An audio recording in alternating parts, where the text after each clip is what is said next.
You gave her everything, just for a little bit of her attention. But how did you get here in the first place? What is the actual science behind simping? First, you must understand one crucial thing. No one is safe from simping, not even in the animal kingdom. Gorillas are the perfect example here. They live in groups. In every group there's always an alpha. Let's call him Kong. Kong is the biggest, strongest, and most handsome male gorilla in the group. All the gorilla females have a crush on Kong, so they all mate with him. But when Kong's kids are born, he doesn't really want to take care of them. So, nature found a loophole. It made the other male gorillas act nicer and more nurturing towards the females and Kong's children, all for a little affection. Sounds familiar?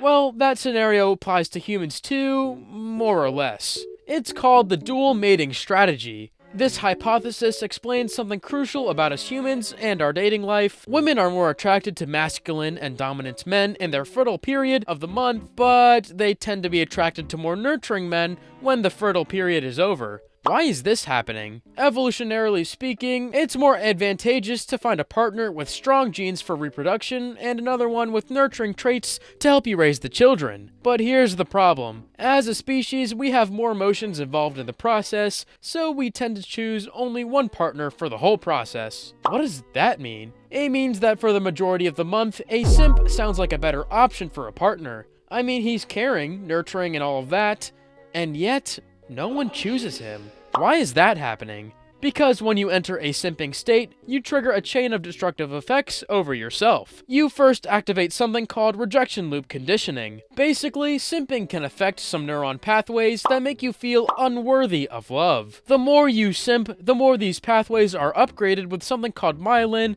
which makes them faster and more resistant. This is a huge problem. Why? Well, as any species, we have one big principle: only the strong and worthy can reproduce. This principle is made to ensure the survival of the species. So what happens when you don't feel worthy? Your serotonin and testosterone levels drop drastically. Less serotonin means that you will be less happy about your life. Basically, you'll start slipping into depression.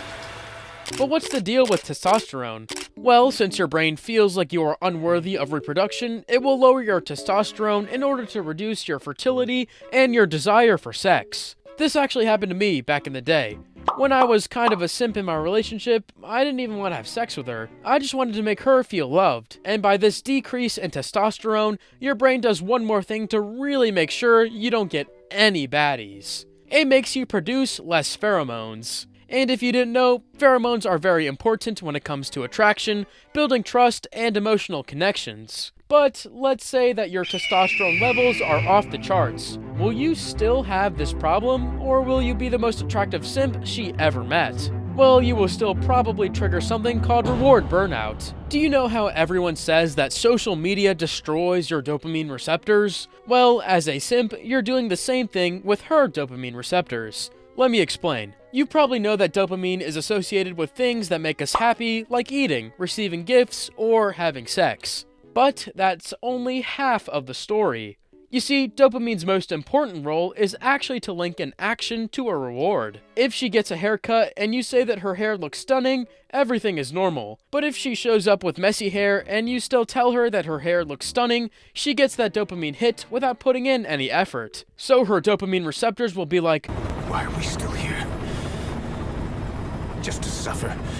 But this is not all. There are two other effects that will 100% demolish your chances of being happy in a relationship, and my boy King Henry is the perfect example. You see, my boy Henry had a pretty good life. He was married, had a kingdom, and a lot of political power, until he met Anne Boleyn. He fell in love so hard that he broke from the Catholic Church, divorced his first wife, and lost most of his political power. All of that just to make her happy. But what King Henry didn't know was that his actions changed both him and Anne, eventually leading her to cheat on him, as many people say. First, let's see how he changed. You You see, when he showed affection and made gifts without expecting anything back, his brain released something called prolactin, a feel-good hormone. Evolutionary speaking, this hormone is very useful, especially when it comes to having kids, because you do a bunch of random stuff for them without really expecting a thank you in return. But here's the real problem. Too much prolactin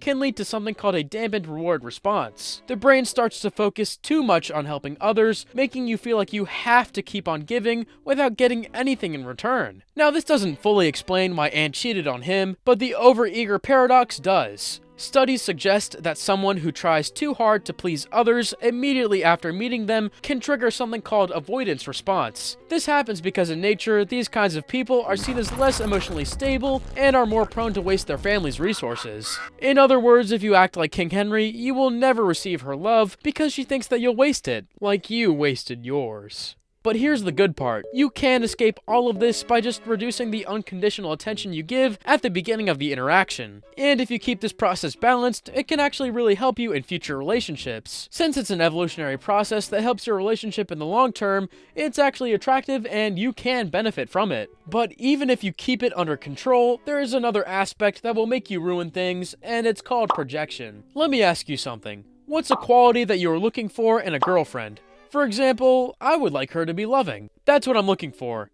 But back then, when I was a simp, I would meet a girl and already assume that she's a loving person just because she had a pretty smile. This will make you think that she is better than you. But, more importantly, it would make her think you see her as an object. Doesn't make any sense, right? Well, in her book called The Second Sex, Simone de Beauvoir tells us about her theory on love and objectification. Basically, she explained how any chance of love can be distorted by objectification. How is this happening in our case? Well, when a simp puts a girl on a pedestal, in his eyes, she's not human anymore, but rather something that is worshipped like a goddess. Simone explained that for love to be genuine, both partners must see each other as equals and as independent beings, not as objects to be possessed, controlled, or even worshipped. So, no girl can truly feel intimate with a simp because he never sees her for who she really is. But why do we tend to project in the first place? Well, actually, our brain does that to protect us. Have you ever heard about the 5-factor model, aka the Big Five personality theory?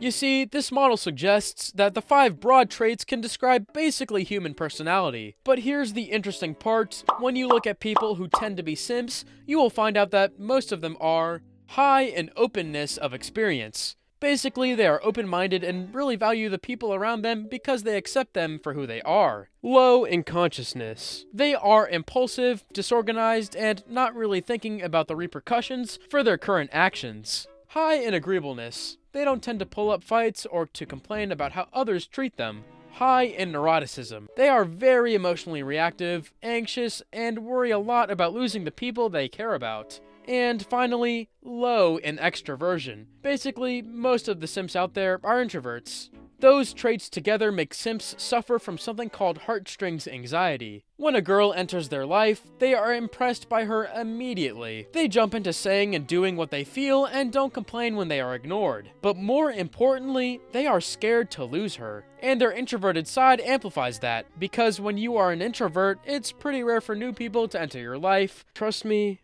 I know.